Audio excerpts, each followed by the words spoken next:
Hi friends, എല്ലാവർക്കും infinite YouTube ചാനലിലേക്ക് സ്വാഗതം. അപ്പോൾ ഇന്ന് നമ്മൾ ഡിസ്കസ് ചെയ്യാൻ പോകുന്നത് കെ സ്മാർട്ട് പദ്ധതിയെക്കുറിച്ചിട്ടാണ്. കെ സ്മാർട്ട് അതായത് Kerala solution for managing administrative reformation and transformation. E ഗവേണൻസിൽ നിന്നും പ്രൊഡക്റ്റീവ് ഗവേണൻസിലേക്കുള്ള മുന്നേറ്റത്തിലെ ഏറ്റവും സുപ്രധാനമായ ഒരു ചുവടുവയ്പ്പാണ് കെ സ്മാർട്ട്. തദ്ദേശ സ്വയംഭരണ സ്ഥാപനങ്ങൾ വഴിയുള്ള മുഴുവൻ സേവനങ്ങളും ഓൺലൈനായി ലഭ്യമാക്കുന്ന കേരള സംസ്ഥാന സർക്കാരിൻ്റെ ഒരു പദ്ധതിയാണിത്. കൂടാതെ സംസ്ഥാനത്തെ എല്ലാ തദ്ദേശ സ്വയംഭരണ സ്ഥാപനങ്ങളും വാഗ്ദാനം ചെയ്യുന്ന സേവനങ്ങളെല്ലാം തന്നെ ഒറ്റ പ്ലാറ്റ്ഫോമിൽ ലഭ്യമാകും എന്നതാണ് ഇതിൻ്റെ ഒരു പ്രധാന സവിശേഷത. അപ്പോൾ കെ സ്മാർട്ട് നിലവിൽ വന്നത് 2024 ജനുവരി 1-നാണ്.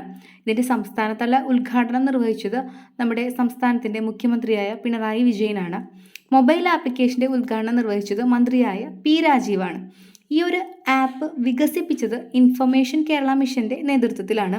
ഇതിൻ്റെ ആപ്തവാക്യം എന്ന് പറയുന്നത് ഡെലിവറിംഗ് ഡിജിറ്റൽ ഹാപ്പിനെസ് എന്നുള്ളതാണ്. 2024 ജനുവരി 1-ന് ഇതിൻ്റെ ആദ്യഘട്ടത്തിൽ കേരളത്തിലെ എല്ലാ മുനിസിപ്പൽ കോർപ്പറേഷനുകളിലും അതുപോലെ തന്നെ മുനിസിപ്പാലിറ്റികളിലുമാണ് ഈ ഒരു ആപ്പ് ലഭ്യമാകുന്നത്. ഇതിൻ്റെ രണ്ടാം ഘട്ടത്തിലാണ് പഞ്ചായത്തുകളിലേക്ക് ഇത് വ്യാപിപ്പിച്ചത്.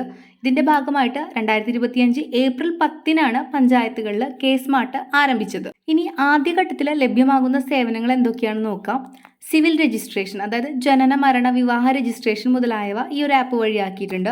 അതുപോലെ തന്നെ ബിസിനസ് ഫെസിലിറ്റേഷൻ, അതായത് വ്യാപാര സ്ഥാപനങ്ങളും വ്യവസായങ്ങളും ഒക്കെ തുടങ്ങുന്നതിനുള്ള ലൈസൻസുകൾ വളരെ വേഗം ലഭ്യമാക്കും. വസ്തുനികുതി, പൊതുജന പരാതി പരിഹാരം, finance module, file management system, user management, building permission. അപ്പോൾ ഇത്രയും 8 കാര്യങ്ങളാണ് ആദ്യഘട്ടത്തിൽ ലഭ്യമാക്കുന്നത്. ഇനി ഈ ഒരു കെ സ്മാർട്ടിൻ്റെ പ്രധാനപ്പെട്ട 4 സവിശേഷതകൾ എന്തൊക്കെയാണെന്ന് നോക്കാം.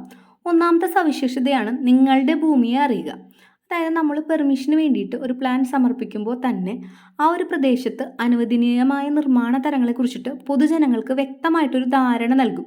സമർപ്പിച്ച പ്ലാനുകൾ ചട്ടങ്ങൾ പാലിക്കുന്നുണ്ടോ എന്ന് സോഫ്റ്റ്വെയർ വഴി തന്നെ ചെക്ക് ചെയ്യും. അപ്പോൾ നിർമ്മാണ പെർമിറ്റുകൾക്കുള്ള പ്രക്രിയ വളരെ വേഗത്തിലാകും.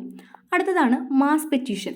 ഏതെങ്കിലും ഒരു സുപ്രധാന വിഷയത്തിൽ നമ്മളൊരു മാസ് പെറ്റീഷൻ സമർപ്പിക്കുമ്പോൾ ഒരുപാട് ആളുകളെ കാണാനും അവരുടെ സിഗ്നേച്ചറൊക്കെ ശേഖരിക്കേണ്ട ആവശ്യമുണ്ട്. പക്ഷേ ഈ കെ സ്മാർട്ട് വഴി ഒരു വ്യക്തി തയ്യാറാക്കിയ ഒരു പെറ്റീഷൻ ഒരു ഡീപ്പ് ലിങ്ക് രൂപത്തിൽ കൂടുതൽ ആളുകളിലേക്ക് പങ്കിടാൻ കഴിയും. അപ്പോൾ ആ ഒരു ലിങ്കിൽ ക്ലിക്ക് ചെയ്തതുകൊണ്ട് ആളുകൾക്ക് ആ ഒരു പെറ്റീഷൻ്റെ ഭാഗമാകാനായിട്ട്. ഇനി മൂന്നാമത്തതാണ് ഓൺലൈൻ വിവാഹ രജിസ്ട്രേഷൻ എന്ന് പറയുന്നത്. കെ സ്മാർട്ട് വഴി ലോകത്തെ എവിടെ നിന്നും വിവാഹ രജിസ്ട്രേഷന് വേണ്ടിയിട്ട് അപേക്ഷിക്കാൻ സാധിക്കും. കൂടാതെ സ്പെഷ്യൽ മാരേജ് ആക്ട് പ്രകാരമുള്ള വിവാഹവും നമുക്ക് ഓൺലൈനായിട്ട് രജിസ്റ്റർ ചെയ്യാനായിട്ട് സാധിക്കും. കൂടാതെ ഭാര്യയും ഭർത്താവും 2 വ്യത്യസ്ത സ്ഥലങ്ങളിലാണെങ്കിലും ഈ ഒരു ആപ്പ് വഴി നമുക്ക് വിവാഹം രജിസ്റ്റർ ചെയ്യാനായിട്ട് സാധിക്കും. നാലാമത്തതാണ് ഡിജിറ്റൽ ബിൽഡിംഗ് പ്ലാൻ മാപ്പിംഗ് എന്ന് പറയുന്നത്. GIS സാങ്കേതികവിദ്യ ഉപയോഗിച്ച് പ്ലോട്ടുകളുടെയും കെട്ടിടങ്ങളുടെയും ഒക്കെ വിവരങ്ങൾ ഡിജിറ്റലായി തന്നെ തയ്യാറാക്കും. അപ്പോൾ കെ സ്മാർട്ട് പൊതുജനങ്ങൾക്ക് കെട്ടിട അനുമതികളൊക്കെ വേഗത്തിൽ വിതരണം ചെയ്യാനായിട്ട് സഹായിക്കുന്നുണ്ട്. അപ്പോൾ ഇത്രയും ഡീറ്റെയിൽസ് ആണ് കെ സ്മാർട്ട് ആപ്ലിക്കേഷനുമായിട്ട് ബന്ധപ്പെട്ട് വരുന്നത്. ഈ ഗവേണൻസിൻ്റെ കാര്യത്തിൽ കേരളം ഇപ്പോഴേ തന്നെ മുന്നിലാണ്. ഭാവിയിൽ ഒന്നും കൂടി നമുക്ക് ഇമ്പ്രൂവ് ചെയ്യാനായിട്ട് ഈ ഒരു ആപ്പ് സഹായിക്കും. ഇതെല്ലാവർക്കും മനസ്സിലായെന്ന് വിചാരിക്കുന്നു. അപ്പോൾ വീഡിയോ ഇഷ്ടമാണെങ്കിൽ തീർച്ചയായിട്ടും സബ്സ്ക്രൈബ് ചെയ്യുക, ഷെയർ ചെയ്യുക, ലൈക്ക് ചെയ്യുക. താങ്ക്